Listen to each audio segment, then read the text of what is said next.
ಎಲ್ಲಿವರೆಗೆ ಅಂತಂದ್ರೆ ಮಂಡಿ ತನಕ ನನಗೆ ಬ್ಲ್ಯಾಕ್ ಆಗಿತ್ತು. ಆಮೇಲೆ ಒಂದು 15 ವರ್ಷ ಆದಮೇಲೆ ಒಂದೊಂದೇ ರಕ್ತನಾಳ ಒಡೆಯೋಕ್ಕೆ ಶುರುವಾಯಿತು. ಅವಾಗ ನಾನು ಡಾಕ್ಟರ್ ಹತ್ರ ಹೋಗಿ ತೋರಿಸಿದ್ರೆ ಡಾಕ್ಟರ್ ಅದನ್ನ ಆಪರೇಟ್ ಮಾಡಿ ತೆಗಿಬೇಕು ಅಂತ ಅಂದರು. ಅದೇ ಥರ 15ರಿಂದ 25 ವರ್ಷದ ಒಳಗಡೆ 4 ಸರ್ತಿ ಆಪರೇಷನ್ ಮಾಡ್ಕೊಂಡಿದ್ದೀನಿ ನಾನು. ಒಂದ್ಸತಿ ಮಾಡ್ಕೊಂಡಾಗ ಸ್ವಲ್ಪ ಕಡಿಮೆ ಆಗುತ್ತೆ, ಮತ್ತೆ 1-2 ವರ್ಷ ಹೋಗಿದ್ದೀನಿ, ಮತ್ತೆ ಇನ್ನೊಂದು ರಕ್ತನಾಳ ಒಡೆಯೋಕ್ಕೆ ಶುರು ಆಗುತ್ತೆ, ಮತ್ತೆ ಆಪರೇಟ್ ಮಾಡ್ತಾರೆ. ಹೀಗೆ 4 ಬಾರಿ ಮಾಡಿಸ್ಕೊಂಡಿದ್ದೀನಿ. ಆದರೂ ಕೂಡ ಅದಕ್ಕೆ ಪರ್ಮನೆಂಟ್ ಸೊಲ್ಯೂಷನ್ ಅಂತ ನನಗೆ ಸಿಗಲಿಲ್ಲ. ಡಾಕ್ಟರ್ ಹತ್ರನೂ ಕೂಡ ಇರಲಿಲ್ಲ ಅದಕ್ಕೆ ಸೊಲ್ಯೂಷನ್. ಅವ್ರು ಹೇಳೋದು ಒಂದೇ ಮಾತು, ನಿಮ್ಗೆ ಯಾವಾಗೆಲ್ಲ ರಕ್ತನಾಳ ಹೊಡೆಯಿತು ಅವಾಗೆಲ್ಲ ಅದನ್ನ ಆಪರೇಟ್ ಮಾಡಿ ತೆಗಿಬೇಕು ಅಷ್ಟೇ ಅವ್ರು ಹೇಳೋದು. ಹೀಗೆ ಎಷ್ಟು ಸರ್ತಿ ಅಂತ ಮಾಡಿಸ್ಕೊಳ್ಳಿ, ನನಗೂ ಬೇಜಾರಾಗ್ಬಿಟ್ಟಿತ್ತು. ಮತ್ತೆ ನೆಕ್ಸ್ಟ್ ಟೈಮ್ ರಕ್ತನಾಳ ಹೊಡೆದಾಗ ನಾನಂತೂ ಹೋಗೋದೇ ಇಲ್ಲ ಅಂತ ಹಠ ಮಾಡಿಬಿಟ್ಟೆ. ನನಗೆ ಅನಸ್ತೇಷಿಯಾ ಇಂಜೆಕ್ಷನ್ ತಗೊಂಡು ನನ್ನ ಬೆನ್ನುಗಳಲ್ಲಿ ಶಕ್ತಿನೇ ಇಲ್ಲ ಅನ್ನೋ ಹಂಗೆ ಆಗೋಗಿತ್ತು. ನನಗೆ ಬಗ್ಗಕ್ಕಾಗ್ತಿರ್ಲಿಲ್ಲ, ಭಾರ ಎತ್ತಕ್ಕಾಗ್ತಿರ್ಲಿಲ್ಲ, ಮನೆ ಕೆಲಸ ಮಾಡ್ಕೊಳ್ಳೋದೇ ತುಂಬ ಕಷ್ಟ ಆಗ್ತಿತ್ತು ನನಗೆ. ಅಂಥ ಸಂದರ್ಭದಲ್ಲಿ ನನಗೆ ಸಿಕ್ಕಿರುವಂಥದ್ದು ಈ ಮುಪ್ಪು. ಅದು ಯಾವ ದೇವರ ಒಂದು ಕೃಪೆನೋ ನನಗಂತೂ ಗೊತ್ತಿಲ್ಲ, ನನಗಂತೂ ತುಂಬ ಒಂದು ವರವಾಗಿ ಸಿಕ್ತು. ಅಷ್ಟೊತ್ತಿಗಾಗಲೇ ನನ್ನ ಕಾಲಲ್ಲಿ ಗ್ಯಾಂಗ್ರೀನ್ ಆಗೋ ಹಂತಕ್ಕೆ ಹೋಗಿತ್ತು. ಅದು ಕಾಲಲ್ಲಿ ಒಂದು ಗಾಯ ಬೇರೆ ಆಗಿತ್ತು, ಅದರಿಂದ ಒಂದು ಕೀವು ಹೊರಗೆ ಬರ್ತಾ ಇತ್ತು. ಅಂಥ ಒಂದು ಸಂದರ್ಭದಲ್ಲಿ ನಾನು ಈ ಮುಪ್ಪು ಮೆಡಿಸಿನ್ಗೆ ಬಂದಿರುವಂಥದ್ದು. ಡಾಕ್ಟ್ರು ಹೇಳೋದು ಕಂಪ್ಲೀಟ್ ಆಗಿ ನೀವು ವಾಸಿ ಮಾಡ್ಕೊಳ್ಳೋ ಜವಾಬ್ದಾರಿ ನಂದು, ಯಾವ ಡಾಕ್ಟರ್ ಹತ್ರ ಆಗಿಲ್ಲ ಅಂದ್ರೆ ಪರವಾಗಿಲ್ಲ, ನನ್ನ ಹತ್ರ ಆಗುತ್ತೆ ಅಂತ ಅಂದರು. ಆದರೂ ನನಗೆ ನಂಬಿಕೆ ಇರಲಿಲ್ಲ, ಯಾಕಂದರೆ 25 ವರ್ಷದಿಂದ ಕೂಡ ನಾನು ಅದೇ ಒಂದು ಇದರಲ್ಲಿ ಇದ್ದವಳು. 30 ವರ್ಷದಿಂದ ಇದು ವಾಸಿ ಆಗುತ್ತೆ ಅಂತ ನನಗೆ ಸ್ಟಾರ್ಟಿಂಗಲ್ಲಿ ನಂಬಿಕೆ ಇರಲಿಲ್ಲ. ಆದರೆ ಔಷಧಿ ತೊಗೊಂಡು ಒಂದು 15 ದಿವಸದ ಆಗ್ತಿದ್ದಂಗೆ ತುಂಬ ಜಾಸ್ತಿ ಆಗ್ಬಿಡ್ತು ನನಗೆ. ಯಾಕೆಂದರೆ ಒಳಗಡೆ ಅಷ್ಟು ಫಸ್ಟ್ ತುಂಬಿಕೊಂಡಿತ್ತು. ನಾವು ಎಷ್ಟೇ ಮೇಲ್ಗಡೆಯಿಂದ ಪ್ಯಾಚ್ ಹಾಕಿದ್ರು, ಈಗ ಬೆಂಗಳೂರಲ್ಲೆಲ್ಲ ರೋಡ್ ಪ್ಯಾಚ್ ಹಾಕ್ತಾರಲ್ಲ ಹಂಗಾಗ್ಬಿಡುತ್ತೆ. ಒಂದು ಮಳೆ ಬಂದರೆ ಕಿತ್ಕೊಂಡೋಗ್ಬಿಡುತ್ತೆ. ನಮಗೆ ಅಲೋಪತಿ ಮೆಡಿಸಿನ್ ಮಾಡಿದ್ರೆ ಆಗುವಂಥದ್ದು ಅದೊಂದೇ ನಮಗೆ ಸಿಗುವಂಥ ಒಂದು ಸೊಲ್ಯೂಷನ್, ಮೇಲ್ಗಡೆ ಪ್ಯಾಚ್ ಹಾಕುವಂಥದ್ದು ಅಷ್ಟೇ.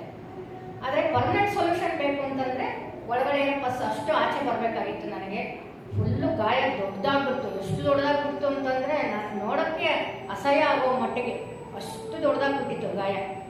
ಅಂಥ ಗಾಯ ಬರೀ 3 ತಿಂಗಳಲ್ಲಿ ಕಂಪ್ಲೀಟ್ ವಾಸಿಯಾಗಿ ಈಗ ಕಲೆನೂ ಕೂಡ ಇಲ್ಲ ನನ್ನ ಕಾಲಲ್ಲಿ. ಕಂಪ್ಲೀಟ್ ಕ್ಯೂರ್ ಆಗಿಬಿಟ್ಟಿದೆ. ಬೇಕಿದ್ರೆ ತೋರಿಸ್ತೀನಿ. ಆದರೆ ಬ್ಲ್ಯಾಕ್ ಆಗಿರೋದು ಮಾತ್ರ ಸ್ವಲ್ಪ ಇನ್ನೂ ಒಂದು 50% ವಾಸಿಯಾಗಿದೆ. ಇನ್ನೊಂದು 50% ಆ ಕಡೆ ಈ ಕಡೆ ನೋಡಿ. ಬೇಕಾದ್ರೆ ಈ ಜಾಗದಲ್ಲಿ ಇಷ್ಟು ದೊಡ್ಡ ಗಾಯ ಆಗಿತ್ತು. ಈ ಜಾಗದಲ್ಲಿ ನನಗೆ ನೋಡಿ, ಇವಾಗ ಕಲೆ ಕೂಡ ಇಲ್ಲದೆ ಇರೋ ಮಟ್ಟಿಗೆ ಇದು ವಾಸಿ ಆಗ್ಬಿಟ್ಟಿದೆ. ಇಲ್ಲಿವರೆಗೆ ಕಪ್ಪನ್ನಿತ್ತು, ಈಗ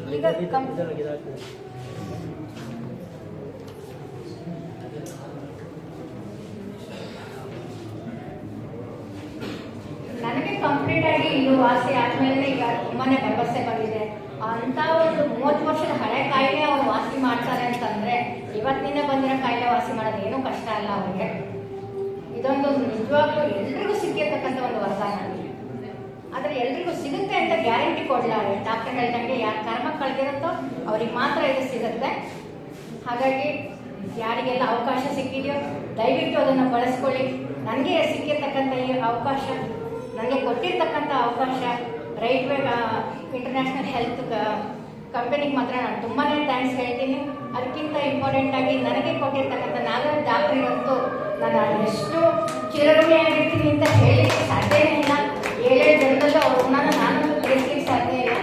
ಮುಂದಿನ ಒಂದು ಜನ್ಮ ಆಗ್ತಿದ್ರೆ ಅವ್ರಿಗೆ ಸಂಬಂಧಪಟ್ಟಾಗೆ ನಾನು ಏನಾದರೂ ಅವ್ರ ಮಗಳು, ಅವ್ರ ತಂಗಿನ, ಅವ್ರ ತಾಯಿನೋ ಆಗಿ ಹುಟ್ಟಿ ಅವ್ರನ್ನ ತಿಳಿಸ್ಕೊಳ್ಳಿಕ್ಕೆ ನಾನು ತುಂಬ ಇಷ್ಟಪಡ್ತೀನಿ. ಭಗವಂತನ ಸರ್ವಸ್ವಿಯಿಂದ ಎಲ್ಲರೂ ಪ್ರಾರ್ಥನೆ ಮಾಡ್ತೀನಿ. ಆ ಭಗವಂತನ ಕೂಡ ಪ್ರಾರ್ಥನೆ ಮಾಡ್ತೀನಿ. ಇಷ್ಟೊತ್ತು ನನ್ನ ಎಕ್ಸ್ಪೀರಿಯನ್ಸ್ನ ಹಂಚ್ಕೊಳ್ಳಿಕ್ಕೆ ಅವಕಾಶ ಮಾಡಿಕೊಟ್ಟಂತ ತಮಗೆಲ್ಲರಿಗೂ ಕೂಡ ಹೃತ್ಪೂರ್ವಕ ಧನ್ಯವಾದಗಳು.